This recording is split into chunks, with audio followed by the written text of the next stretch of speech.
Hi, I'm Veronica, and today I thought we could go through my board games, kind of like a board game collection video. Also figure out what I'm going to declutter. So I'm moving soon, and luckily my mom will be able to take care of a lot of these games while I'm abroad, but we're gonna declutter before moving. So let's start off with Pictionary. You know, this one I'm actually conflicted on, because it was only like $4 at Goodwill, but I think it's such a classic game. It's just quite big, and since it is a classic, I feel like how easy would it be to find it again at a Goodwill? Honestly, Pictionary might go in the maybe pile, and I know it looks like super old, and that's because it is. I think this one is actually from the 80s, which I think is kind of cool. That'll be a maybe. Okay, next I'll do Telestrations After Dark. If you've played Telestrations, you know it's just so much fun. The only thing is it says 4 to 8 players, but I would say the more players the better. The reason it's up to 8 players is because there's like 8 of these notepads, but sometimes my friends who have Telestrations add their notepads into the mix so that we can have more players. And the way it works is someone picks a word and then you draw it, someone guesses what you drew, someone else draws that, someone guesses what you drew, and then before you know it, it's kind of like telephone where you compare the last drawing with the first word and you're like, oh my goodness, how did we get here? And it's just a lot of fun, not at all competitive. You can play with for points, but in my experience, it's just like the joy of drawing and guessing and laughing, and no one really cares about keeping score. So Telestrations is definitely a keep, and yeah, I'm really happy to have it. Okay, Res Arcana was a pandemic game for me. I actually played it quite a bit. I really enjoyed it, which is why I've kept it in my collection for so long. But at the end of the day, I don't really see me playing this again. And I just know someone else will really enjoy it because I had a great time with it, but it's time to move on. Azul was one of the first games in my collection. I would consider this one of the 2 gateway games into just like owning a lot of beautiful board games.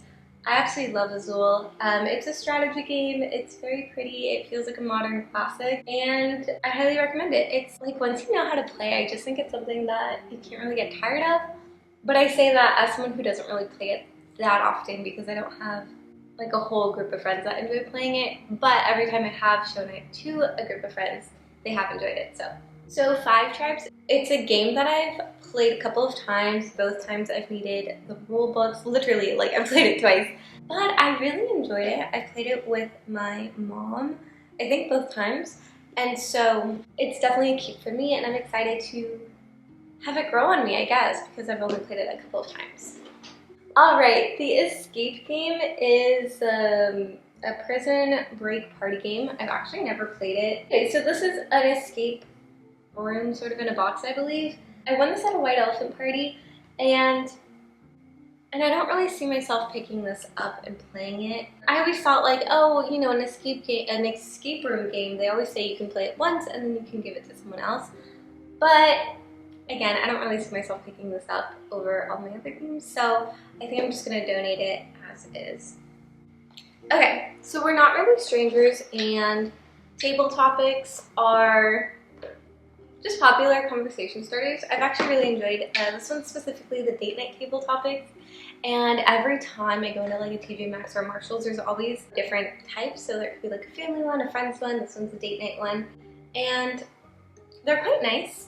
I just think they're a little expensive for what they are, but I always consider getting them. That being said, I do like the one that I have, and it'll definitely be a keep. We're not really strangers. This franchise has such good marketing. I follow them on Instagram. They're just nice to have, and sometimes when I'm hosting like a little party, I just have them around so that people who meet can sort of start talking. Although we're not really strangers, it does assume that you kind of already know each other. But there's different levels of like how close you are, level 1, 2, and 3. So it's a little expensive for what it is, but I would say I've definitely gotten good use out of it, and I would definitely keep it. Along with We're Not Really Strangers, I have from the same company a sex party game, XXX. This is very expensive for what it is, but it's fun. It's just a cool little conversation piece, and it can make for a fun night. I'm sure there are other games that can do the same thing, but this one is just the one that I have. Again, expensive for what it is. I'm sure you could find something similar, maybe even on Etsy. I have it. I'm gonna keep it. I still need to get more use out of it, I think, until I get the full value out of XXX, We're Not Really Strangers. Okay, next is Charty Party. I got this at Bookman's, and if you live in Arizona, Bookman's is it's like entertainment, like movies, CDs, books, electronics, and games, magazines, like instruments. They just have all this stuff, and you can trade in things as well. So I've definitely traded in old board games, and with my credit, I actually bought Charty Party. I really enjoyed this game. It's literally Cards Against Humanity with graphs, and everyone I've played with has really enjoyed it. It's really easy to explain. I just explained it to you. And it's just funny. The only thing is, I wish there was an expansion pack, because honestly I haven't looked into it, but I do wish there was an expansion pack, because I wouldn't want to play this back to back. You do just get the same prompts after a while. So Charty Party, it is so much fun, and everyone I've played with has really enjoyed it. So definitely a keep, and definitely worth it. I say it's worth it, but I also got it at a discount as well, because I got it from Bookman's, and it was previously loved. So, okay, next I have these three little ones. Okay, so I have After Dinner Trivia, Sing It Back, and 2000s Pop Music Trivia. So I really love these. I actually have all of my board games on a Kallax bookshelf, and these are always just something that's easy for people at a party to grab and just start playing with.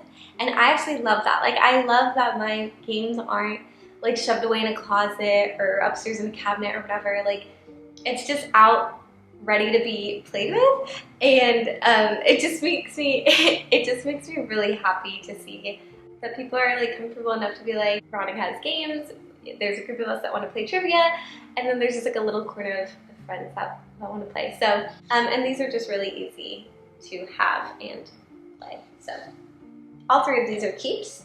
I Should Have Known That is another lovely trivia game. I got it for Christmas, and I absolutely love it. There is a way to play for points, but I should just play it like casually. It doesn't make me feel stupid. And that's sort of what I want from trivia. I'm not really the best at trivia. I'm not nearly as smart as all of my friends. So it's not always fun to play trivia, but this one actually is quite enjoyable. As you can tell by the title, I should have known that. So I would recommend. I'm definitely keeping, and I like this game.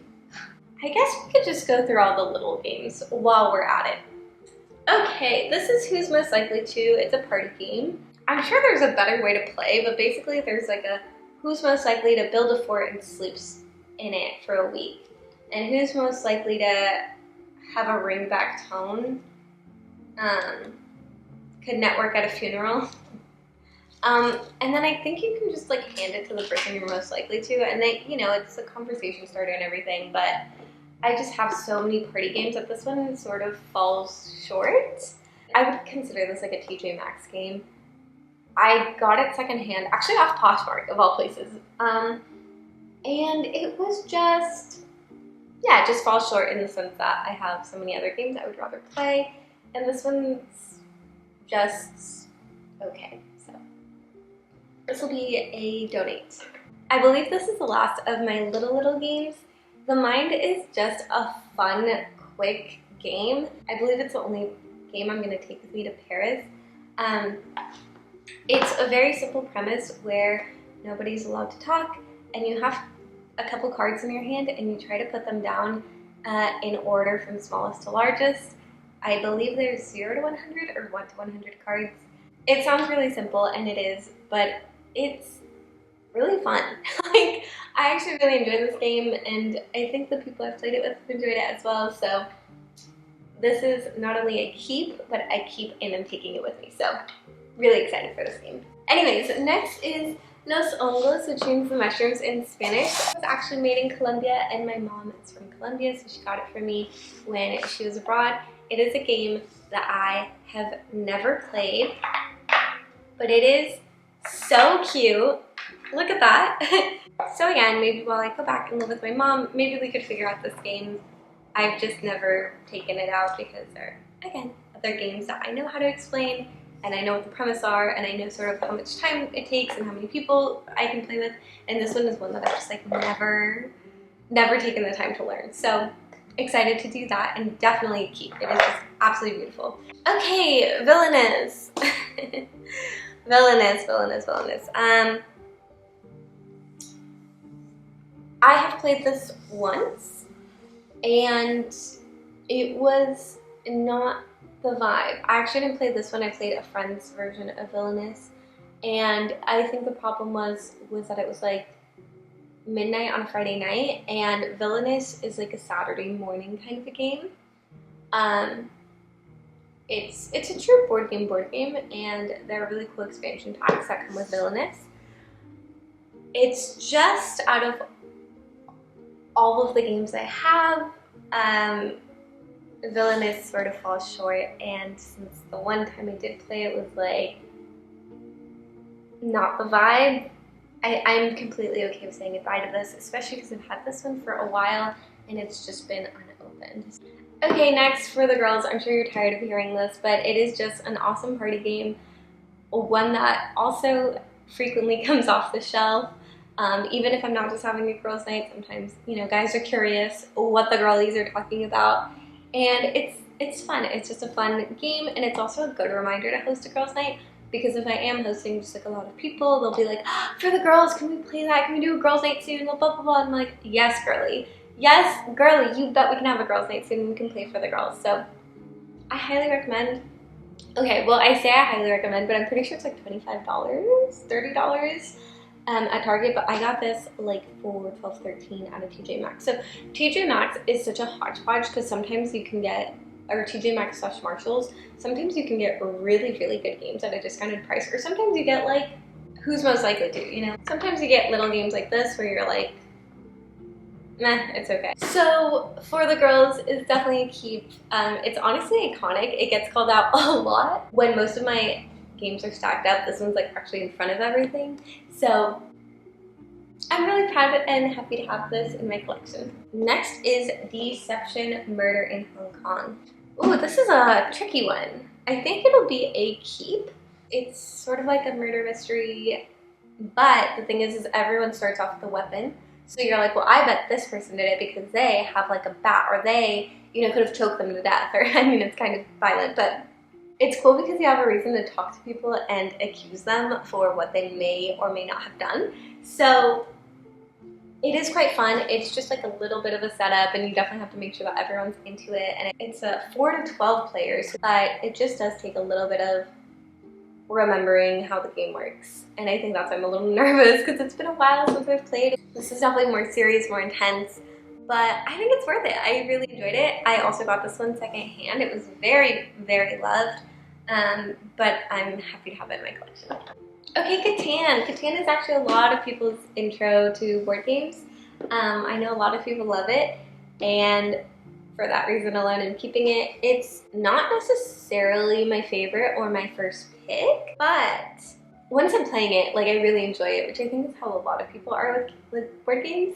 I don't think it's anyone's maybe first choice of what to do with your night, but in my case, obviously it could be. But Catan is one of those things where once I start playing, I'm like, oh, this is actually really fun. Like, let's trade resources. It's quite wholesome. It can definitely get a little competitive, but you know, you just have to know who you're playing with and have a cute little Catan night. So it is a classic. It is other people's gateway game. It wasn't my gateway game, but I know it brings a lot of people joy, so I will be keeping it.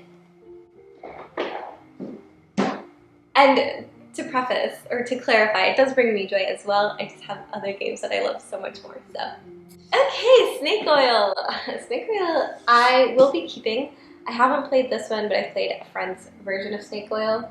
I just think I got this after I hosted a good amount of game nights, and it's just never made the rounds.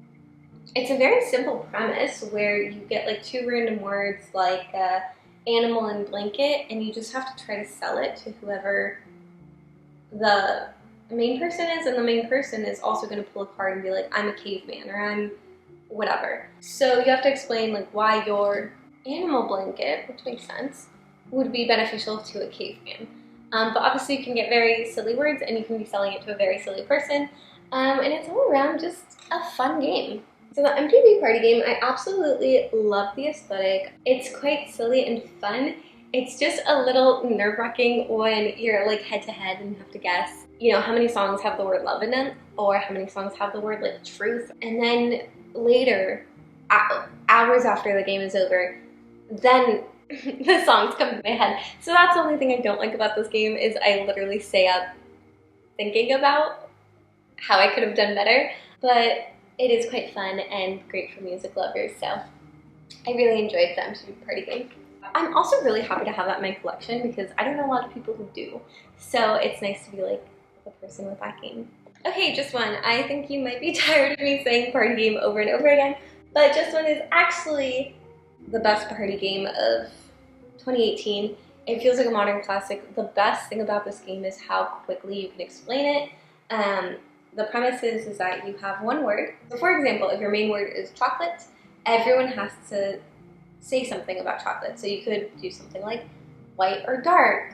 Again, only one word. You could say Belgian, Swiss, sweet, candy. You could go, you know, as far as saying like Kit Kat. Assuming you write it in one word, like Reese's, you could say Reese's. And then the person has to guess based on all the clues what the word is. However, if two people write the same exact thing, then that clue gets taken out. And so that's really fun because you have to be specific enough to where the person who is guessing can figure out what you're trying to say, but it can't be too spot on to where someone else is going to have the same word as you. But then if you're, you know, if you're too vague, then the guesser is like, what is that? Like, I don't understand. It's quite fun. I really enjoyed it. Everyone who plays it actually, I think, also seems to enjoy it because it is really easy. Everyone has different thoughts, and the best, I think, memories that come from this game is when two people have like a completely outlandish idea and they both write it down, and then both of those clues are out, and they're like, how did you pick something so wacky and random and the exact same clue as me? So it's very fun, and it scales up really well because if, you know, there's only 3 people writing the word, it's unlikely that you're going to have repeats, but if there's like 10 people, I don't know how many, you can play up to 7 people. I've definitely played with more than 7 people. The only thing is you don't get your little whiteboard, but it's really fun. Highly recommend. A great game, and definitely staying in my collection. Gloomhaven, if you've seen the real Gloomhaven, the really big box, that's crazy. I'm glad I didn't commit to that.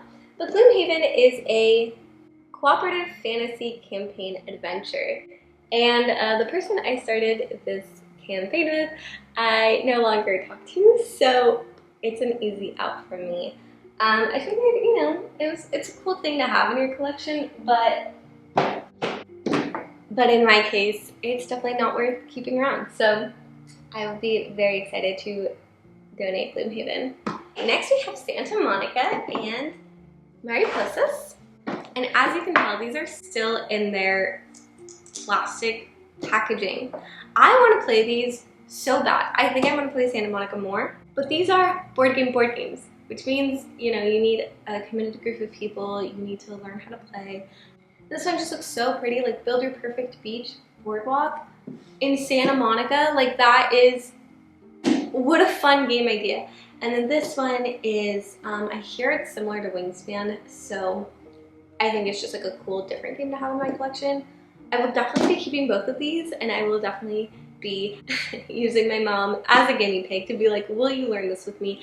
And the thing with her is she actually will take the time to learn a new game. Whereas there are some people that don't have the attention span or the will. They don't want to. They don't want to learn a game, they just want someone else to explain it, which makes sense. Obviously that's how we all want to play games, but in order to expand our board game knowledge, we need to learn how to play new games. So I'm very excited to keep both of these, and I'm excited to finally have someone to play with. Oh my goodness. Obviously, I have friends to play games with. I just pick games that I know how to play. Golly, with that, we're actually coming close to an end. Obscurio. I love Obscurio. It is such a pretty aesthetic. You're like in a library. It's very like dark academia core, and I think it's also ghostly. So basically you're in this library and you get everyone has like a different illusion. And it's a co-op game for 2 to 8 players. It has beautiful like artwork and it's very abstract. I don't remember if there's ghosts in the game, but it's cool. You know, it takes place in the library if you like dark academia. I love the aesthetic of this game. I've only played it once, but I would gladly play it again. It is so fun and I really want to play with like a bigger group of people, so I might have to have this in rotation for my next game night because it's just nice. It's beautiful. All right, next is Seven Wonders. So my brother got me Seven Wonders, but he also got me a lot of these other games because I usually have board games on my Christmas wish list. And Seven Wonders is a game that I don't think I've played my version. I've played other people's Seven Wonders, and I realized, you know, I don't think I care to have it in my collection, but you know, my brother got it for me. So I was like quite conflicted, and this was a maybe until I hung out with one of my friends and I said, is there anything for my little yard sale, because I'm going to sell like a lot of the stuff in my house that you're eyeing? And he was like, I really want Seven Wonders. And I was like, oh my gosh, that's perfect, because if I ever do want to come back and visit it, I can just play with my friends. But it's not really a game that I gravitate towards, unfortunately. Okay, we've got off-brand Jenga. If I recall correctly, I think the real one has 51 pieces. This one has 48, but I got it at Five Below. So Five Below isn't a bad place to get like little games. It's just sometimes they're abridged versions of them. Like I said, this one's just a little bit smaller. In my case, I actually dabbled and I drew like pink and purple on them so that you could technically play Truth or Dare, but then I made the sides random so that you don't actually know what you're getting, and then when you pull it out, you can play Truth or Dare. I definitely had people play Jenga normally with these, or you know, the Truth or Dare version. Since I took all of the time to color these all in, I will definitely be keeping this. It's just a cute little thing to have out. Taboo, I think is really pretty on my bookshelf, but I think it's time to pass it along. It's definitely a 90s version of a game. You can definitely tell that just by the back. And you know, it's cool to have. It was fun in the 90s. I think it's still a fun game. I don't really see myself playing it over all the other games I have. And it's time to give it a new life. It's been to Goodwill. That's where I got it. It's been to Savers. And it's time to give it a new price tag. Okay, so Forbidden Desert and then Forbidden Island are co-op games where you're stranded in an island, or in this case a desert. When we played, our ship crashed and like all the parts were spewed all over the desert, so we have to try to find it without running out of water. And there's like other things like you know, maybe the heat index is way too high, someone could pass out, I don't know.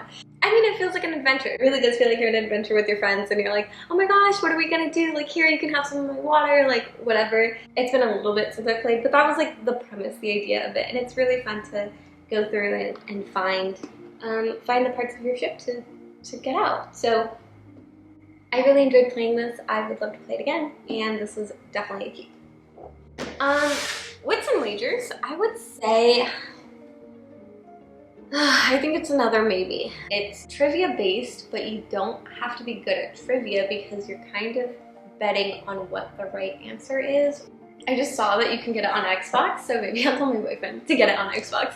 I think because it does have all of the awards and it is quite loved in the gaming community, I will probably keep it because I could definitely see this being one of those games where I'm like, oh, did I not have Wits and Wagers? Like, I kind of want to play that now. And then, you know, it'd be kind of sad to, I would be sad to know that I gave this away. So this will be a keep. Golly. So we'll just go through the last two very quickly. Dixit and Ticket to Ride are both keeps. Ticket to Ride is a classic, but I just love the fantasy of having an America where we're all connected by trains. That just sounds lovely. I would love that, and that's the main reason I like playing Ticket to Ride. it's quite fun. Even if, you know, you win or you lose, it's just nice to look at the board and be like, oh, can you imagine a little train of the West Coast? Like, that would just be so nice. But alas, the closest thing we have is the board game, and I will take what I can get. Next we have Dixit, and Dixit was actually my gateway into gaming. Dixit and Azul. I played them both at the same game night a long time ago, and I just think they're so fun, and they're beautiful games. I think they're a lot prettier than Catan, especially the front cover of Catan. Like, once Catan is out on the board and like you're playing on the table, it looks quite nice, but the box, like, it could do better, I think. Dixit is just a really, really pretty game. So it's also quite simple to explain. Basically, you come up with a word like nature or fairy tale, and everyone has, you know, a set of cards, and they have to find a card in their hand that represents what you said. And then the players guess which one your card was. So if I'm the one that I'm like, I have a card that's like a fairy tale. So if everyone guesses your card, obviously you don't win any points because it wasn't vague enough. But if nobody guesses your card, then you don't get any points. So the trick is to, you know, have a happy medium of having someone else have a similar enough card. It's quite funny when nobody guesses your card and you're like, how didn't you see it? Like, the string was right there. And you're like, I didn't see a string. I'm sorry, I didn't look at your card closely enough. But alas, they're just super wacky cards, and they, you know, they evoke a lot of words. Sometimes, you know, you're also too specific, and you're like, oh my goodness, obviously that's your card. Like, overall, it's quite fun, and it's also very family friendly. Like, anyone can pick this up and know how to play. So, I mean, Dixit and Azul were my two intro to board games that really kicked off everything, and they're still two of my favorites. But with that, I mean, we went through all of my board games. Thank you for sticking around. I am planning on doing a bookshelf clean out, but I have like 3 bookshelves, and I think I'll probably split it up into 3 parts just because there's a lot of books to get through. Like, if I thought board games was a lot, golly, I don't know how I'm gonna get through all my books. But thank you for sticking around till the end. If you did, comment a little chess emoji so I know you made it to the end. Thank you so much for watching, and I'll see you in the next one. Bye!